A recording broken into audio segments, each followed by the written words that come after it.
Hello again. Welcome to podcast Udstødt, the Danish podcast about Jehovah's Witnesses, but also on YouTube for the last 5 years.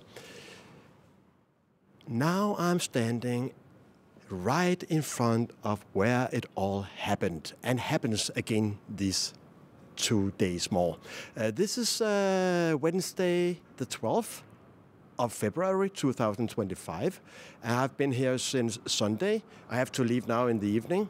But I just want to make a final report. Your reporter in the sky and on the ground, directly from XJW television. Borgeting Lagmans Rats. It's in there that the fight is going on. The rumble in the jungle. There's no jungle here, but there's some fields, there are some mountains. I'm blabbering, I'm tired, you will find out. But here it was in this beautiful building. You come inside, let me just show, in here. And then you could take the elevator, but I was warned against taking the elevator because all Jehovah's Witnesses were taking the stairs up to the 3rd floor, so they can be the ones who reserved the seats. And I will tell a little bit about that further on. But let me go inside to show you some of the rooms. I made a report from, for example, the streaming room. That's not the actual courtroom, but the room underneath. You can go in and getting the verdicts and all the testimonies streamed live. Come inside. Oh, I forgot the camera.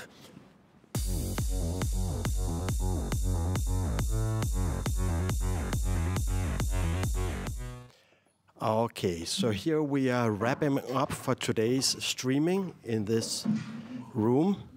People are leaving, some of the last lawyers from Rysdal and the Jehovah's Witnesses. And this is the room where we were sitting. There were actually 2 rooms the day before yesterday where you could be streaming live from the other room. So the people who didn't have room, the people who didn't have seats, there were not enough seats in the courtroom itself, they could go to these rooms and then being streamed live.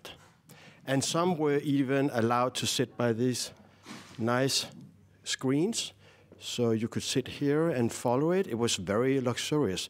But the strange thing is that as you... leave. Now they're leaving for the Kingdom Halls to bring the good news. Bye-bye, Jehovah's Witnesses. But as you can see, there are not so many seats here. So I came this morning, today, Wednesday, 25. I'm tired now, so if I'm blabbering and looking for the words, please take in consideration that I'm very tired. I didn't sleep so much last year. I made so many videos. Look forward. But as you can see, not so many seats. But when I entered this morning, there were only one other non-Jehovah's Witness, a former one, and then one journalist. So this is where I was sitting, and people were all Jehovah's Witnesses. Actually, they came into the room now, and then they saw me, and then they left. Oh, let's get away from this apostate. Oh, this is exciting. It's almost like being in an action movie.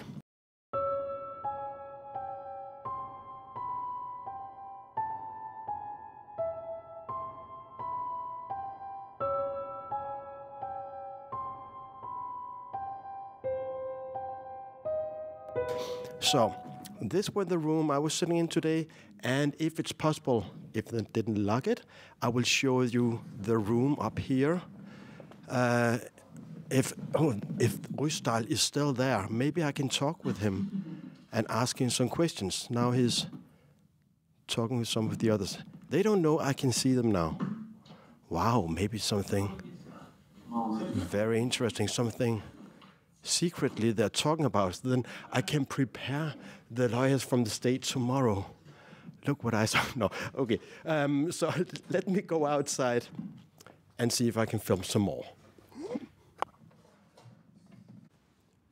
So here I'm on the 3rd floor. This is where it all happened. You could take the elevator up or you could take the stairs. And the funny thing is that 80s, some of the other from Jehovah's Witnesses, they experienced a little bit of wild race because they were standing here in line down the hall. They were coming there. They were standing in very good time before 8 o'clock, even 7 or 7:30. And then when they opened the doors, they ran up here. And here is the door to the courtroom. Where it all says who's going to be the lawyers and what's Jehovah's Witnesses, the two parts, the state, and this is K31. Let's hope we can come inside, because Oslo was the one leaving it. Maybe he locked it. Damn it, Alexis. Okay, so we could not come in, but you saw it also on the screen. But it was very, very strange, because normally you consider Jehovah's Witnesses very polite.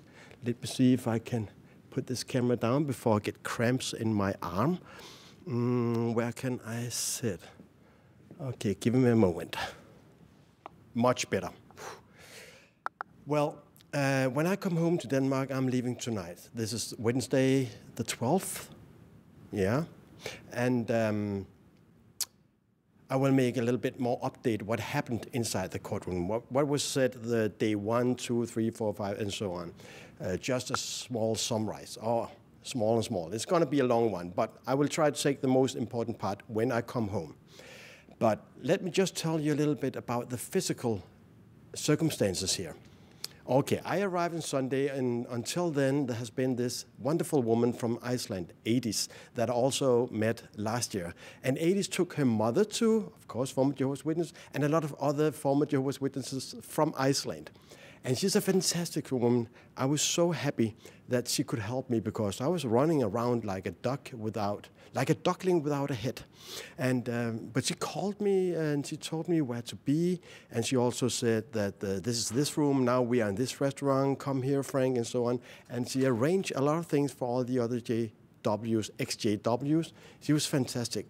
And then what happened was that her mother, sadly, broke her arm. She fell some kind of very unfortunately. So she broke her arm, had to go to the hospital. So it's all in plaster and so on.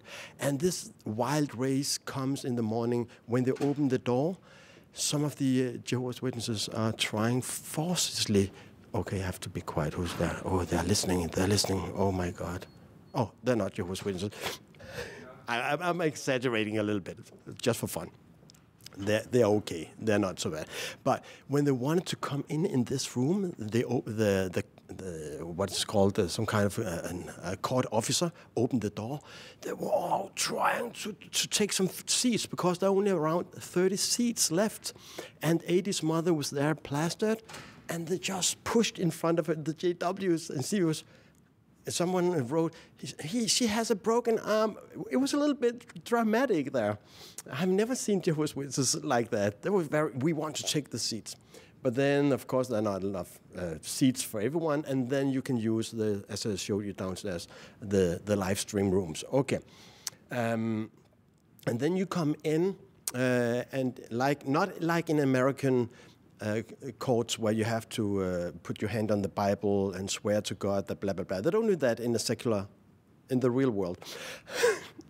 So the witnesses are coming in, and the judge remind them not that they are under oath and they can be punished if they lie and so on. They have this procedure. The same thing when the judges comes in, everybody stands, and when he sits down, you sit politely. You know that. It's almost like coming to a meeting. And speaking of coming to a meeting, in the pauses, when they had some breaks, it was very interesting. It was almost like being a Jehovah's Witness again, because there were people from all over the world. It was an international convention. And they were coming out here, and we were talking happy. But, and maybe it's because I'm biased. Okay, remember, I'm a former Jehovah's Witness. Maybe I'm seeing some holes in the cheese that aren't there. But I was just a little bit surprised that in here, in the real courtroom, then I noticed in the breaks that these Bethelites or top Jehovah's Witnesses, they were just standing in there saying nothing. Okay, maybe it was just coincidence. Maybe it's only Monday. But I was, what are they doing? Just standing still. like mannequin dolls. Not saying anything, just standing up and just waiting for the break to be over. I said, what on earth is happening? Why are they not out speaking with their friends? No, maybe it was some kind of statement. We are loyal to Jehovah's Witnesses. Maybe I'm just exaggerating. Remember, I could be biased. Another funny thing was in this Monday, the big break, eating break, lunch break. Then I was out interviewing some people, and then I came up here. Everybody was gone except for Jehovah's Witnesses. So they were sitting, I can just turn the camera. They were sitting here in this bench and eating their food. Everybody was gone of my friends, of the former Jehovah's Witnesses. And I said, okay, let me just sit here and just sit and observe. And I don't know if they know me. Probably they don't. You know, as YouTubers, you like the idea that, oh, you are the Watchtower's enemy #1. They are watching you. I don't think they are. But if they do, okay, be my guest, whatever. But but it's like they knew from my dress, probably, that I was not a Jehovah's Witness. So it was a little bit cold sitting there, but also a funny experience because I use it also like some kind of a therapy. Like today, when I was in this streaming room downstairs, I was sitting, you saw the big screen, right? I was sitting just under the screen, look, and all the other Jehovah's Witnesses are facing me. Oh my God, Frank, why did you have to sit right under the screen? Everybody could see you, and me and another XJW were the only ones there. But that was a funny experience. But also I took it like some kind of a therapy, promise. I've been doing this for 6 years. I've been out for 28 years of Jehovah's Witnesses, but still I could have some bad feelings about it. But it went fine, and just after some minutes, I just, okay, this is the name of the game, listening to it, and I was just sitting there facing them all and smiling, trying to get some contact, eye contact sometimes. Didn't happen. And then, you know, when I looked down just a few minutes and then I look up, then I noticed some of them were looking at me. It was a funny experience, but very therapeutic. Okay, what else do I have? Let me read.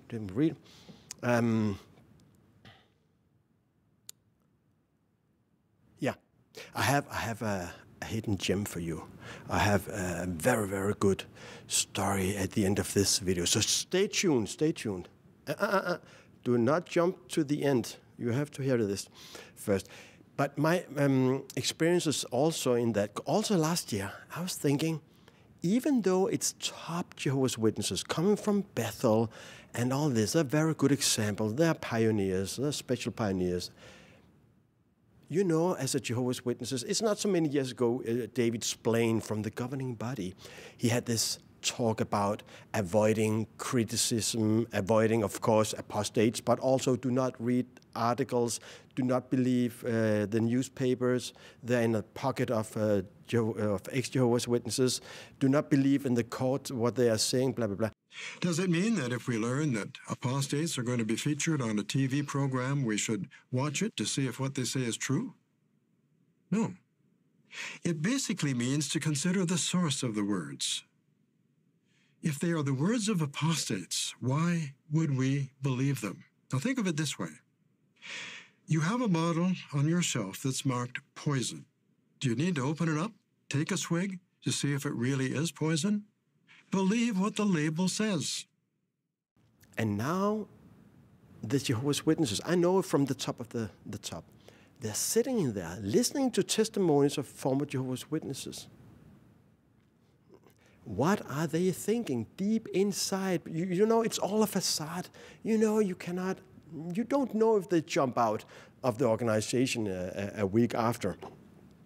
And that I will end with, because now is the juicy part.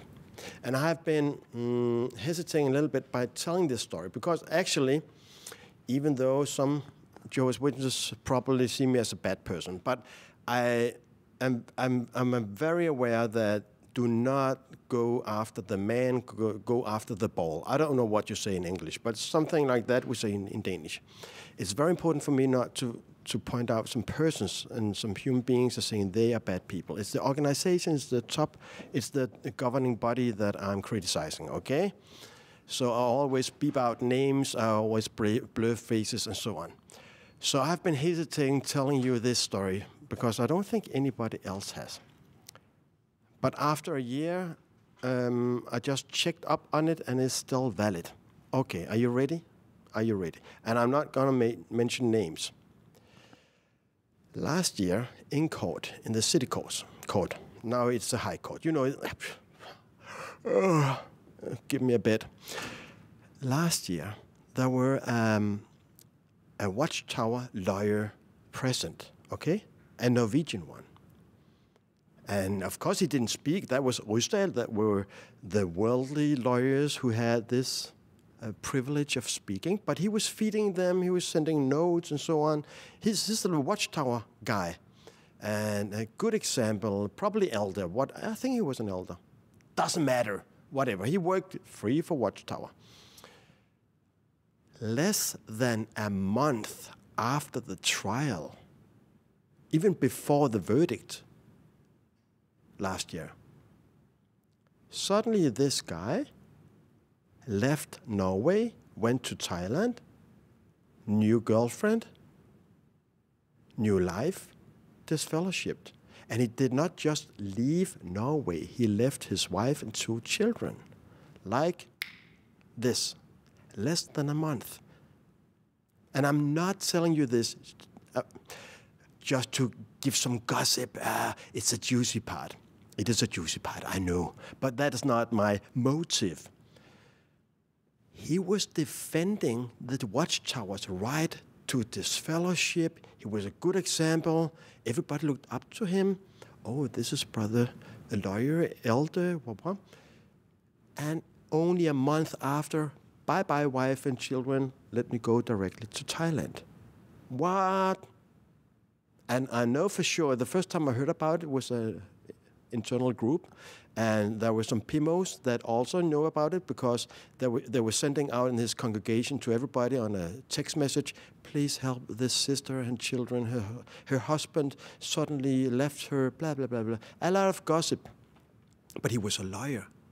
Think about that. So when I say before that what may some of the Jehovah's Witnesses, even though they appear very spiritual, what may they think deep inside? And maybe in a month they leave. I'm not saying that leaving your wife and children and go to Thailand, finding a new girlfriend, bye-bye the world. I'm not saying it's a good thing to do. Of course not. You have to deal with it in another way. But just an extremely good example of the facade. You are smiling. You are a good example. You're giving talks. You're even a lawyer defending the Watchtower. Nobody knows. You don't just leave for Thailand and live there, new girlfriend, just like that. And leave your wife and 2. That has been preparated. And me, myself, I was an elder for 3 years. And even before becoming an elder, I had doubts. Okay? I was thinking about leaving also for at least 2 years, okay? How can I get out of here? How can I get out of here? No, no, no, no, no, no. But I was smiling, I was giving talks, I was a good example. Oh, Brother Jensen, blah, blah, pioneer, elder, being preaching in Bolivia, what's not to like. Everybody talked about being a Bethelite or being traveling overseer. But they did not see through the facade. I had to smile. I had to be like a clown. Inside, I was crying. What is the way out? And I came out. That's a totally other story. But I just wanted to end this report with that story. You never know what's behind. So let me just say goodbye, and I will give you some more optimizing, blah, blah, blah. Now I have to leave for my plane. And when I come home, I will go straight to bed. I promise you that. Thank you for following my channel. If you want, it's not a pressure, you should subscribe and make people aware of this channel. Thank you for now.